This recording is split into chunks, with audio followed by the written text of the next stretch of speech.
Muito bem, irmãos, nós vamos continuar então esse estudo que nós estamos fazendo sobre a doutrina do Espírito Santo, baseado naquilo que nós encontramos na nossa declaração doutrinária de 1986. Nós vimos que o Espírito Santo, Deus e Jesus Cristo têm a mesma essência, são a mesma pessoa se manifestando de forma diferente. Nós vimos a ação do Espírito Santo nos ajudando a compreender as Escrituras, mas também capacitando homens, inspirando homens para que escrevam as Escrituras.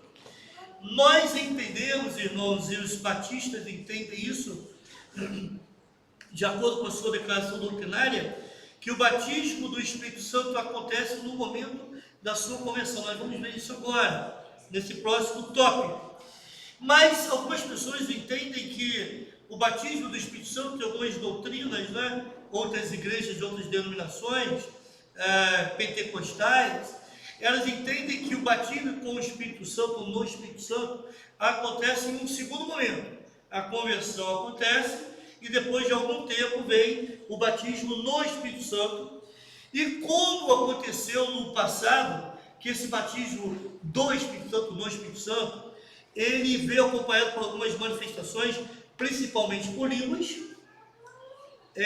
Alguns entendem que esse batismo do Espírito Santo, também nos nossos dias, deveria ser acompanhado com a manifestação de línguas estranhas.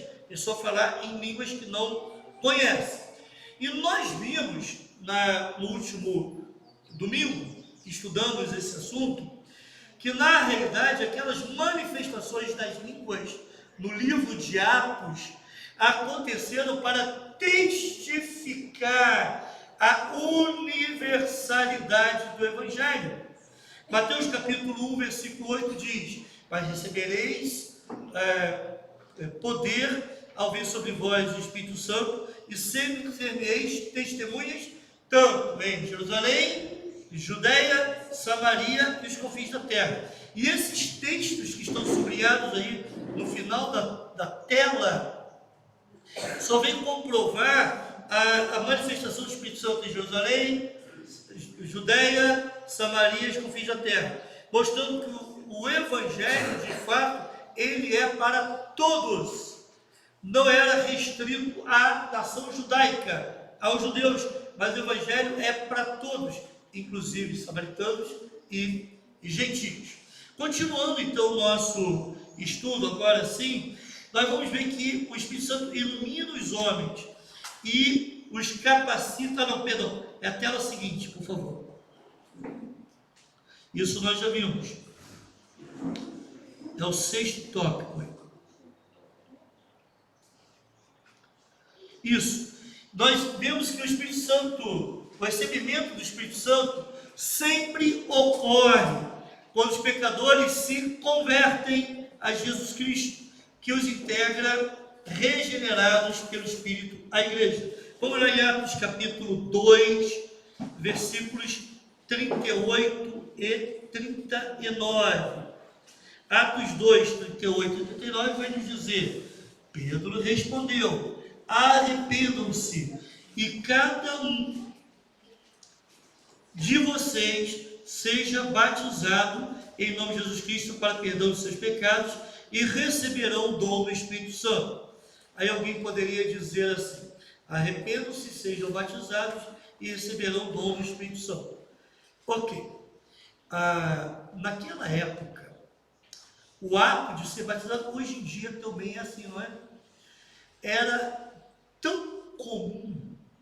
As pessoas criam em Cristo e eram batizadas, que eles entendiam isso, e eles classificavam isso, melhor dizendo, como sendo uma só coisa: arrepender-se e ser batizado. E receberão o dom do Espírito Santo.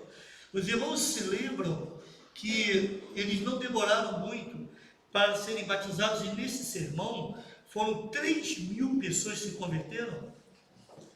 E os irmãos se lembram que eles não demoraram a integrarem a igreja de Cristo através do batismo. Mas pastor, por que a gente demora tanto a batizar, né? Esté e Luiz Henrique já estão há quantos meses estudando? 2 meses, vai chegar a 3 meses de estudo. Por que demora tanto a batizar? Irmãos, naquela época, o contexto que eles já tinham conhecimento do Antigo Testamento. Era um contexto judaizante. Então, eles precisavam ser esclarecidos a respeito de quem era Jesus. E isso aconteceu. Não foi muito difícil, devido à base teológica que eles já tinham. Entende isso? Agora, quando uma pessoa entrega a vida para Jesus hoje em dia, você precisa dar uma base. E essa base demora um tempo. A gente até mais rápido do que muitas igrejas, né? Então a gente demora 3, 4 meses, não sei quanto tempo a irmã Leonídia levou para ser batizada, mas a gente precisa dar à pessoa um entendimento que seja a Bíblia. Eles entendiam o que eram as Escrituras, muito claramente. Quem é Deus, o que é o pecado, eles já tinham essa compreensão devido à base judaica que tinha. Mas quem vem aí de fora não tem essa compreensão. Então nós precisamos dessa base. Então, naquele contexto, eles recebiam a Cristo e eram logo batizados. Então, eles usavam essa expressão, crer e ser batizado, com um único significado. O que o crente precisa, então, para receber o Espírito Santo? Crer em Cristo. Volta lá no versículo 38, por favor. Arrepender-se, o texto fala sobre arrependimento, precisa arrepender-se, não é? E é lógico que quando a pessoa se batiza, ela se batiza manifestando, é uma manifestação, é uma profissão de fé visível da sua crença em Cristo. O que você precisa para ser batizado no Espírito Santo? Ou seja, receber o Espírito Santo? Arrepender-se e crer. Essa é a condição primária para isso. Entendemos? E esse mesmo Espírito, ele introduz esse novo crente à igreja. Vamos para outro texto. Volta lá na tela, por gentileza. Outro texto é 1 Coríntios capítulo 12, versículos 12 a 15. 1 Coríntios 12, versículos de 12 a 15. Ora, assim como o corpo é uma unidade, embora tenha muitos membros, e todos os membros sejam muitos, formam um só corpo. Assim também com respeito a Cristo. Pois em um só corpo, todos nós fomos batizados em um único Espírito. Quer judeus, quer gregos, quer escravos, quer livres. E a todos nós foi dado beber de um único Espírito. Até já é suficiente. Irmãos, é o Espírito Santo quem coloca, quem insere, quem incorpora a pessoa no corpo de Cristo. É o Espírito Santo quem faz isso. Não somos nós, não é nenhum método, não é convencimento intelectual que vai fazer isso, mas o Espírito nem a sua boa vontade, mas é o Espírito Santo que vai fazer isso. Então o crente recebe o Espírito Santo quando crê, e o crente é integrado à igreja de Jesus através do Espírito Santo. O Espírito Santo regenera essa pessoa. Um outro tópico que eu gostaria de ver com os irmãos a respeito do Espírito Santo é que ele dá testemunho de Jesus Cristo e o glorifica. João capítulo 16, versículos 13 e 14. João 16, 13 e 14. Fala assim: mas quando o Espírito da verdade vier, ele os guiará a toda a verdade. Não falará de si mesmo, falará apenas o que ouvir, e anunciará a vocês o que está por vir. Ele me glorificará, porque receberá do que é meu e tornará conhecido a vocês. O Espírito Santo age para a glorificação de Jesus Cristo. Ok? A ação do Espírito Santo promove a glorificação de Cristo. Uma outra ideia importante que consta na nossa declaração doutrinária é que Pode passar, irmão. Ele convence o mundo do pecado, da justiça e do juízo. Nesse capítulo ainda, olha os versículos 8 a 11. Mas recebereis o poder do Espírito Santo, que há de vir sobre vós. Não, perdão. Estou lendo Atos, perdão. Quando ele vier, convencerá o mundo do pecado, da justiça e do juízo. Do pecado, porque os homens não creem em mim. Da justiça, porque vou para o Pai e vocês não me verão mais. E do juízo, porque o príncipe deste mundo já está condenado. Quem faz essa obra de convencimento? É o Espírito. É ele quem convence do pecado, da justiça e do juízo. Eu não sei se quando você está evangelizando, e eu sou muito tomado por isso, posso confessar o meu pecado aqui.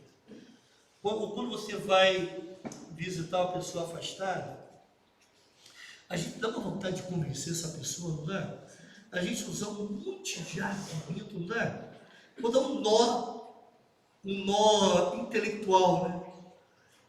Vou tentar dar um nó nessa pessoa para ver se convence essa pessoa de que ela está errada. Mas quando a pessoa está errada e ela quer permanecer no erro, não tem palavra humana que vai mudar esse pensamento. Ela pode até entender, conforme aquele caso que eu citei aqui na IBD, mas no final ela vai dizer, não, eu não quero. Não é o momento ainda. Não, eu vou esperar mais um pouco. Não é isso? Porque no final das contas, quem convence as pessoas do pecado, da justiça e do juízo é o Espírito. E o que nós somos, então, nesse processo, irmãos? Meros porta-vozes. O que você tem que fazer? Falar. Você anuncia a verdade, evangeliza. E deixa que Deus trabalhe. Entende o que eu quero dizer? É Deus que vai usar aquela semente. Lembra da parábola do semeador? É Deus que vai usar aquela semente, de tal forma que ela possa germinar e dar fruto. Mas quem faz isso é o próprio Deus, através do seu Espírito. Não é por convencimento. Né? Paulo chega a dizer o seguinte: se uma mulher tem esposo não crente, ganho, mas sem palavra. Pedro vai repetir isso, 1 Pedro capítulo 3. Sem palavra, não fala muito não, irmão. Que a gente não é? E o camarada encheu paciência. Pô, que mulher chata. Toda hora falando. Não é assim. Uma pessoa falou assim: pastor, meu marido, ele não é crente, ele está com dificuldade, está passando por um problema agora, e eu estou com dificuldade de estar na igreja. Eu falo, não vai não, irmão. Agora é o momento de você ficar do lado do seu marido. E quem sabe, através do seu exemplo, ganhar um para Cristo. Sem falar muito, irmãos. Sem falar muito. É isso. Às vezes é um filho rebelde, né? Que não quer ouvir do Evangelho. Estava ouvindo de uma pessoa também afastada, que a mãezinha dela falou assim, faleceu, né? Pouco antes de morrer, ela falou assim: olha, eu sozinha criei todos vocês no Evangelho. Eu fiz a minha parte. Agora é com vocês. Interessante, né? Porque a gente, às vezes, se a gente pudesse, a gente convertia nossos filhos. Né? Eu faria isso se eu pudesse. Vou converter meu filho. Não é você, não é pelo muito falar, não é por forçar a barba, não é? Deixe o Espírito Santo. Pregue o Evangelho. Fale das verdades do reino e deixe que o Espírito Santo faça essa obra de convencimento. Também, irmãos, uma outra parte da nossa doutrina batista. O Espírito Santo opera a regeneração do pecador perdido. Eu gosto muito de uma expressão que a Bíblia usa, que é a vivificação. Romanos capítulo 8, versículos 9 a 11. 8, de 9 a 11. Entretanto, vocês não estão sob o domínio da carne. Ah, pastor, eu não aguento. Aguenta, irmão. Ah, pastor, não resiste ao pecado. Resiste. Você está liberto. Você é livre em Cristo para não pecar. Não para fazer o que você bem entende, mas para não pecar. Então, vocês não estão sob o domínio da carne, mas do Espírito. Se de fato, aí que muda tudo. Esse texto, eu vou frisar esse texto que a gente esse texto vai ser citado mais à frente. Se de fato o Espírito de Deus habita em vocês. Então, uma das formas de você entender se o Espírito Santo habita em mim é se eu sou dominado pela minha carne ou se eu sou dominado pelo Espírito. É muito simples. Se eu dou vazão à carne, faço aquilo que a carne deseja, meu irmão, então você está complicado. Eu tirei o Facebook daqui.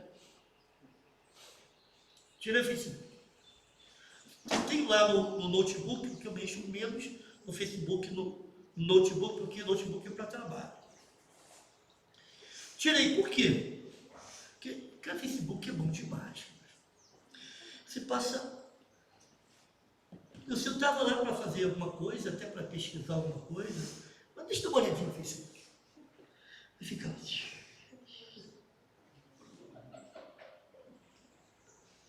Gente, é bom, né? E vou ver notícia, né?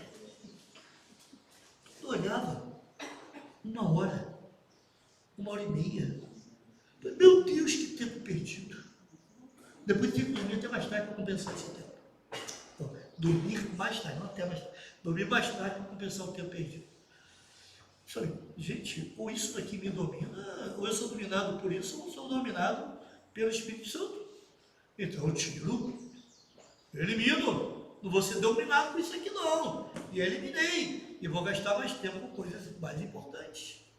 Entende o que eu quero dizer? Eu não sei, irmão, qual é o seu ponto fraco aí na sua vida. Qual o pecado que estou de perto te assedia. Aquele pecadinho de estimação. Eu não sei.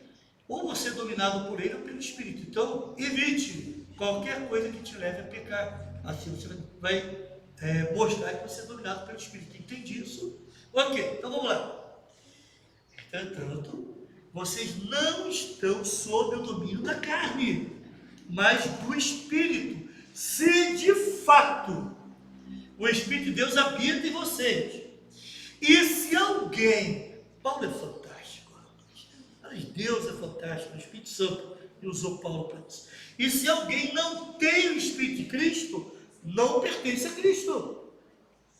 Então é uma condição, me permita o termo, sine qua non, essencial, básica, para você pertencer a Cristo. Precisa ter o Espírito de Cristo, que é o Espírito Santo.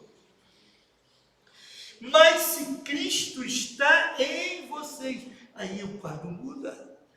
O corpo está morto por causa do pecado, ou seja, não é o pecado que vai provocar, que vai conduzir, que vai provocar alguma reação no meu corpo, mas o Espírito está vivo por causa da justiça. O meu Espírito está vivo por causa da vivificação, por causa da ação do Espírito Santo em mim. Entende? Não o meu corpo que vai mandar. E se o Espírito daquele que ressuscitou Jesus dentre os mortos habita em vocês, quem é esse daquele? É Espírito de quem aqui, irmãos? O Espírito daquele, Espírito de Deus, Espírito Santo. E se o Espírito daquele que ressuscitou Jesus dentre os mortos habita em vocês, aquele próprio Deus que ressuscitou a Cristo dentre os mortos também dará vida a seus corpos mortais, por meio do seu Espírito que habita em vocês. Sabe o que se chama isso? Regeneração. Somos gerados de novo. É uma nova vida que nós temos. Não mais eu, mas Cristo vive em mim. E a vida que agora vivo na carne, vivo-a na fé, não na carne, na fé do Filho de Deus que me amou e se entregou. Porque aqueles que estão em Cristo, ou aquele que está em Cristo, nova criatura é. As coisas velhas já passaram, eis que tudo se fez ou se faz. Sim, então você é uma nova, você não é mais o mesmo, irmão. Quando Nicodemos foi até Jesus, perguntando: mestre, que farei para receber a vida eterna? Jesus disse: necessário vos é nascer de novo. Aí aquele homem não conseguiu entender: peraí, como assim eu vou ter que voltar ao ventre da minha mãe? Jesus disse: só aquele que não nasce da água do Espírito não tem como entrar no reino dos céus. Não é isso. Jesus está dizendo, é um novo nascimento, que é o Espírito Santo gera esse novo nascimento. Que coisa maravilhosa ser regenerado, vivificado. Irmãos, nós éramos esses ossos secos. Lembra aquela passagem lá em Ezequiel capítulo 37, aquela visão de ossos secos, e de repente Ezequiel ouve um barulho, e aqueles ossos se juntam, e os tendões ligam os ossos, e a musculatura começa a envolver os ossos, e os órgãos surgem, e as pessoas têm uma nova vida. É isso que o Espírito Santo fez com você, meu irmão. Você estava morto, e o Espírito Santo então gerou uma nova vida. Que obra maravilhosa. Seguindo um pouco mais a respeito da ação do Espírito Santo, ele opera. Não, volta um pouquinho só para eu conferir aqui. Isso, ok, pode seguir um pouco mais. Estamos encerrando, irmãos. Ele sela o crente para o dia da redenção final. Interessante isso. Ele é garantia. Ele é garantia. Quando você vai vai fazer uma viagem para um parque, aí você compra o ingresso de forma antecipada, e você fala: comprei o ingresso, está aqui, é minha garantia para entrar. Irmãos, o Espírito Santo é a garantia do crente, é o penhor, sabe? É o que garante a nossa redenção final. É Ele que vai nos garantir a entrada no céu. Você tem o Espírito Santo, o quê? Você vai para o céu. Você tem o Espírito Santo? Cadê? Não tem. Então. Você não vai para o céu. Entende isso, irmãos? Estou aqui, ó. Eu tenho penhor, eu tenho garantia. Está aqui, opa, então pode entrar. Você tem o penhor? Não tem, então. É para lá que você vai. Não é para cá. Entendem, irmãos? Essa é a garantia que o Espírito Santo nos dá para a redenção final. E por último,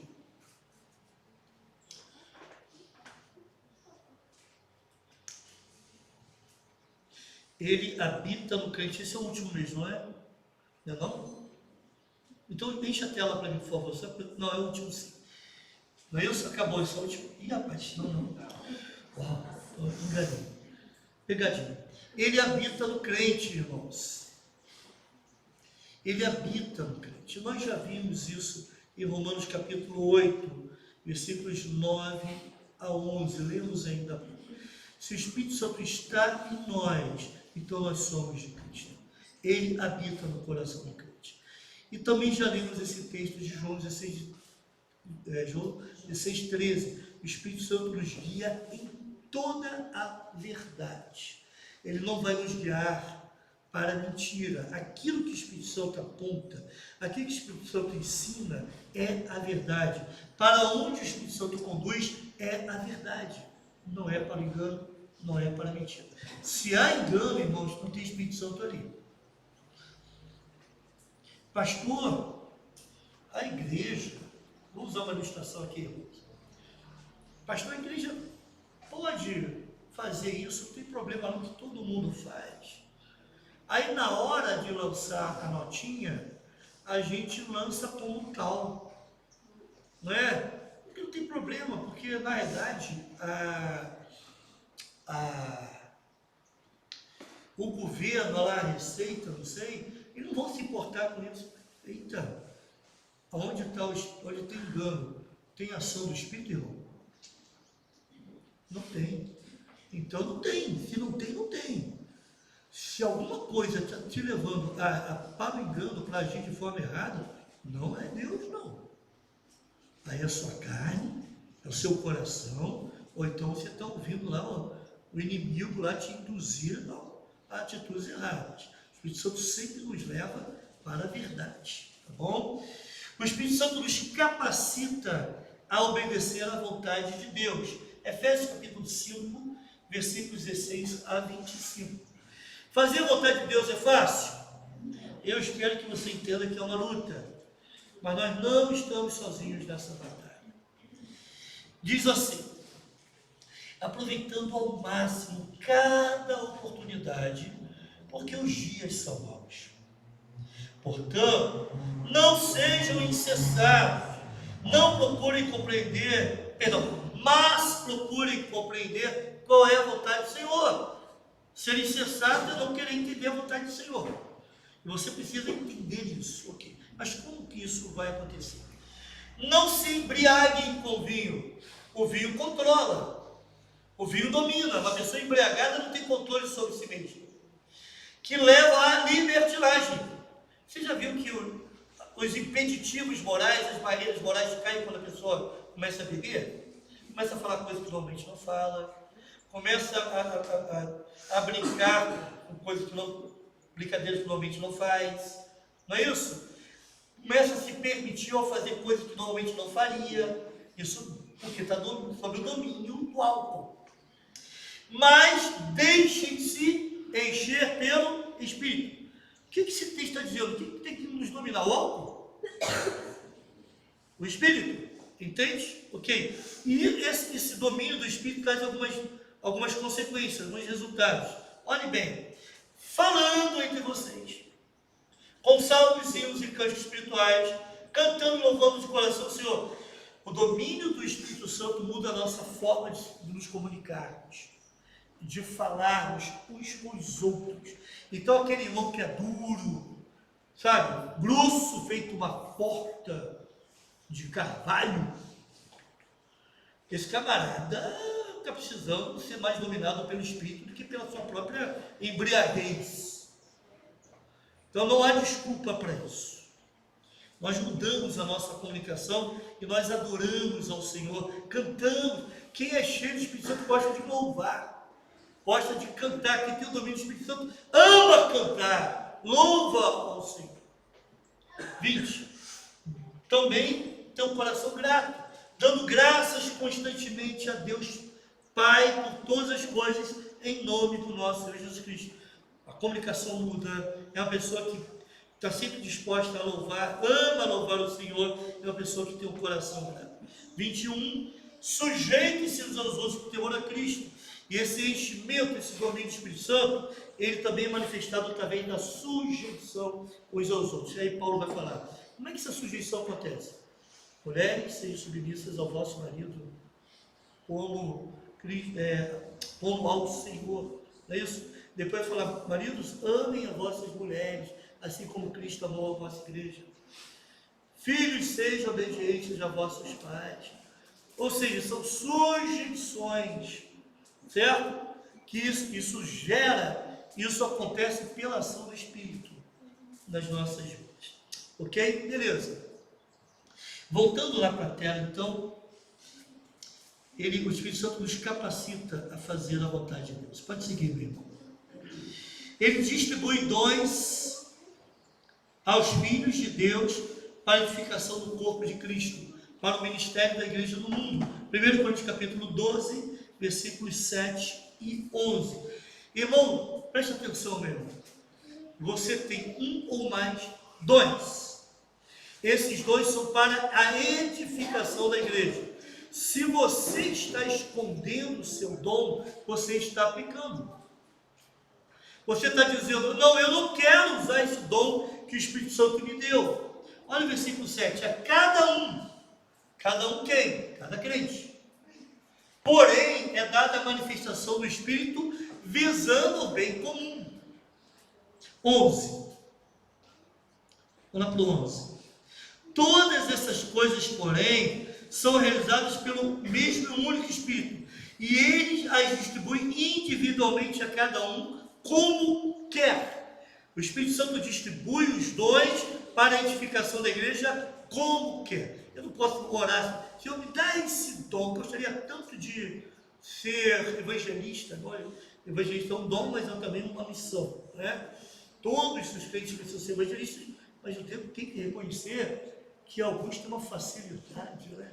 Impressionante. Eu gostaria tanto de ensinar. Gente, nem todo mundo tem o dom do ensino. E se você for querer fazer alguma coisa que você não tem o dom, você vai se frustrar, né? Não vai ter resultado do seu esforço. Estão entendendo, irmãos? Mas você tem dom. E você precisa sempre perguntar, Senhor, aonde que tu me queres que eu exercite o meu dom? É na igreja.